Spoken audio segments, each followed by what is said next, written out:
欢迎来到石榴频道，今天来聊一下 Revamp the Undead Story 的小说故事，讲述了吸血鬼和吸血鬼猎人的战斗的故事，有非常多高低起伏。那现在就来看看本来应该是存在于不同世界的两种生物，吸血鬼和人类，最后是怎样找到一起的吧。注意后面还有大量剧透，所以不想要被剧透的各位请斟酌使用哦。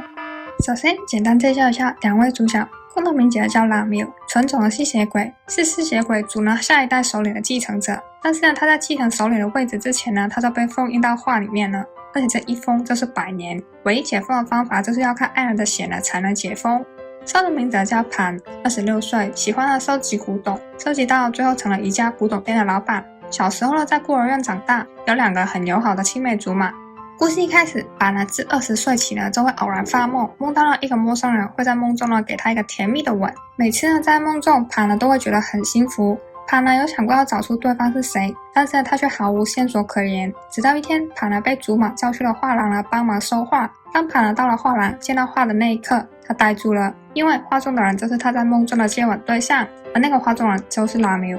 潘呢尝试用手去碰画，但是呢却被画框上面破碎的玻璃了割到手。鲜血从潘的手指流出，滴到了画上面。当潘呢反应过来的时候，他就已经身在一个完全不认识的空间，而且呢还看到了拉缪被挂在墙上。潘呢用他还在流血的手碰了拉缪的脸，下一秒拉缪就醒了过来。然而这时候拉缪才刚醒过来，拉缪就昏倒了，倒了在潘的身上。同时潘呢和拉缪也回到了画廊。潘呢觉得整件事莫名其妙，但是呢他又不可以放着拉缪不管，所以呢他就带着拉缪和画呢一起回了家。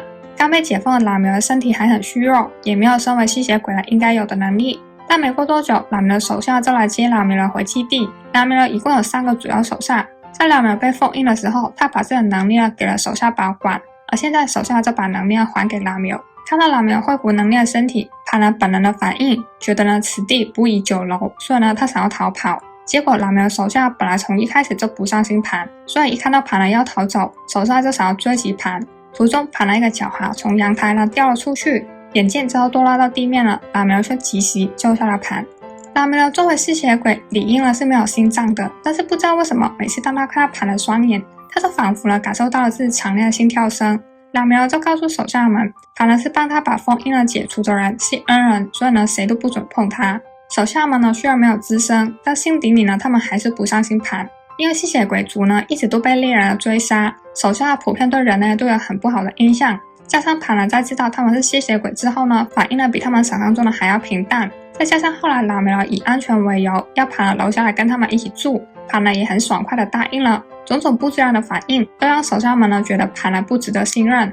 手下们呢后来更发现潘呢居然跟猎人团队的首领是青梅竹马，手下想要跟拉缪理论，表示潘呢不可信，但拉缪还是坚持潘呢是恩人，绝对呢不可以对潘呢下手。那潘又是否真的可信呢？其实手下的担心的确是对的，潘呢的确是吸血鬼猎人，而且猎人团队就是由他和2位青梅竹马一起创立的。潘和青梅竹马都是在孤儿院长大，但在12岁的那一年，孤儿院呢受到了吸血鬼的袭击，最后只有他们3个和神父呢幸存了下来，但神父呢也从此进入了昏迷的状态。三人因此立志呢跟吸血鬼不共戴天，并成立了吸血鬼猎人团队。对潘来说，获得拉缪如此的信任，绝对是他下手的好时机，但是呢他却做不到。除了因为拉缪是他过去6年间常常梦到的梦中情人之外，自从见到拉缪，他就回想起孤儿院呢被袭击的那个晚上，当他还在逃跑的时候，他差点就要被一根木梁压到。当时呢有一个高大的身影呢帮他挡住了木梁，救了他。潘呢觉得那个身影越想越像拉缪，但是既然拉缪已经被封印了100年以上，那一晚救他的人理应呢不是拉缪才对。但即便理智上知道，潘呢还是狠不下心杀掉拉缪。竹马见潘了那么久都还没有杀掉拉缪，他就很生气地提醒潘，吸血鬼曾经对他们造成的伤害。竹马要求潘立即杀掉拉缪。然而他们的对话却被拉缪听到了。不过即便听到了潘和竹马的对话，拉缪还是没有赶潘走，他还是保持正常的态度跟潘一起过日子，直到潘从拉缪的手下那边得知，原来拉缪有读心的能力。是的，拉缪其实从一开始就知道潘是猎人，但是潘带给他心动的感觉，让他选择相信潘，不主动的质问潘。当潘得知拉缪早就知道自己的身份，潘感到很错愕，他不懂为什么拉缪不戳破他。潘哭着想要跟拉缪问清楚，潘想要问拉缪为什么明明知道却还把自己留在身边。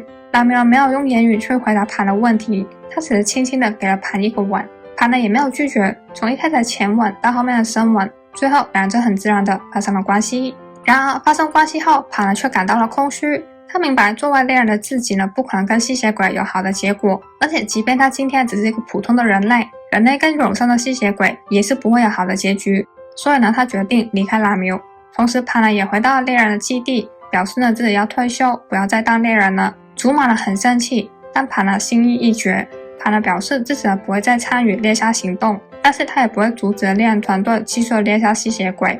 交代好一切之后，盘呢就回到了自己的家，希望一切可以恢复正常。然而拉苗当然不可能就这样子放过盘，拜托盘你怎么可以说完就跑呢？很渣欸。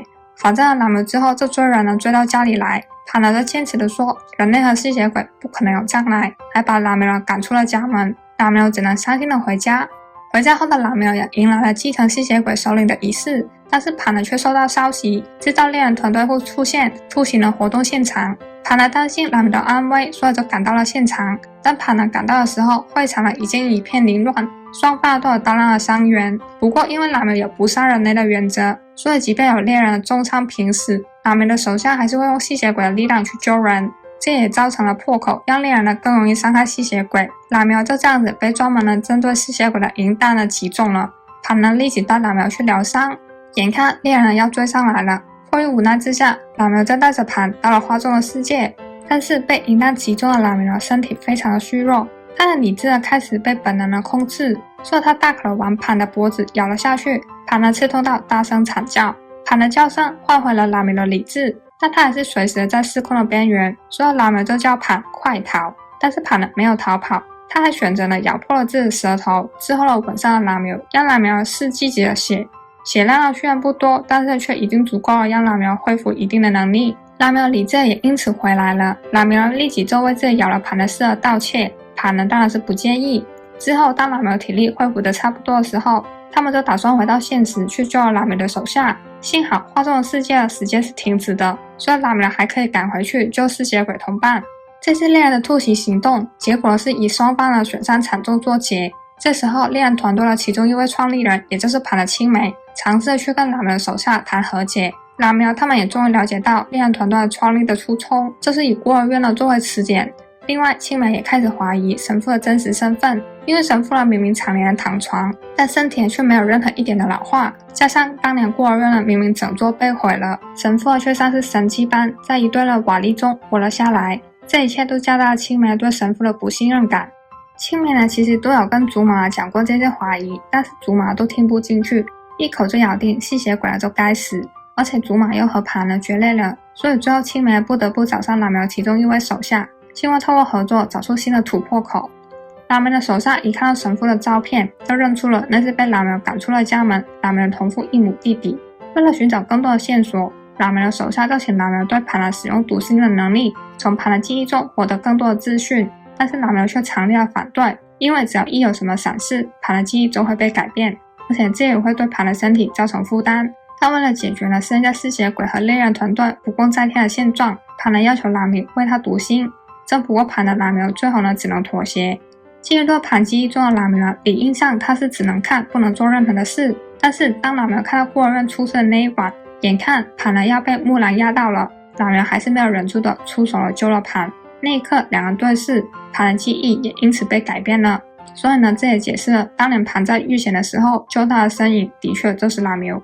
在读完盘的心后，拉苗可以确定神父就是他的同父异母弟弟，也就是说神父就是当年袭击孤儿院的吸血鬼。因为被赶出了家门，拉苗弟弟的身体变得非常虚弱，所以他创立了孤儿院，目的就是要定期吸那些孩子的血。而那一晚孤儿院被袭击，是因为拉苗弟弟让他的手下也一起享用大餐，所以最后事情就失控了。拉苗决定要去讨伐弟弟，然而不幸的是一直昏迷的神父却醒了过来，他还入侵了盘的祖玛的身体。刚醒过来的吸血鬼身体还很虚弱，他当然是立即的大开杀戒。当拉苗赶到的时候，猎人团队已经损伤惨重，主力quân都已经被打倒了。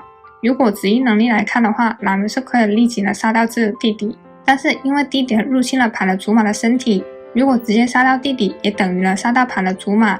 最后拉苗和盘合作，进到了拉苗弟弟的姓氏里，找出了被困在精神领域的祖玛，最后拉梅也在里面杀到了弟弟的心智。随着拉梅弟弟的死去，猎人团队的心结也得以解决，最后猎人团队解散。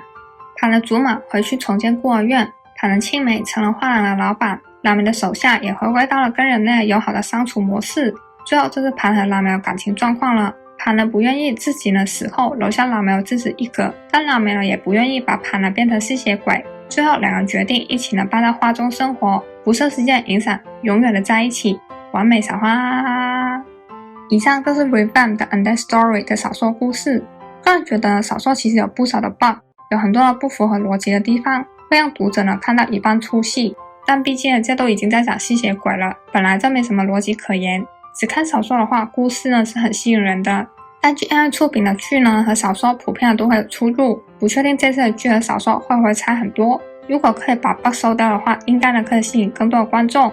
另外，其实小说没有很深刻的交代为什么拉梅和盘呢会互相喜欢。根据拉梅的说法，就是因为那个人是盘，所以他就喜欢上了。反正就是爱情没有原因，没得解释。但因为他们的相处模式真的很有爱，所以呢就不深究他们为什么会互相喜欢呢。而现在 GMMTV 呢也终于有自己的 eBook 平台，在网站版呢买完小说就可以同步到 App 上面看了。对小说有兴趣的记得不要错过哦。那今天影片就到这边，大家对 Revamp 的 Undead Story 有什么看法呢？欢迎留言分享，一起讨论。那我们下期影片见，拜拜。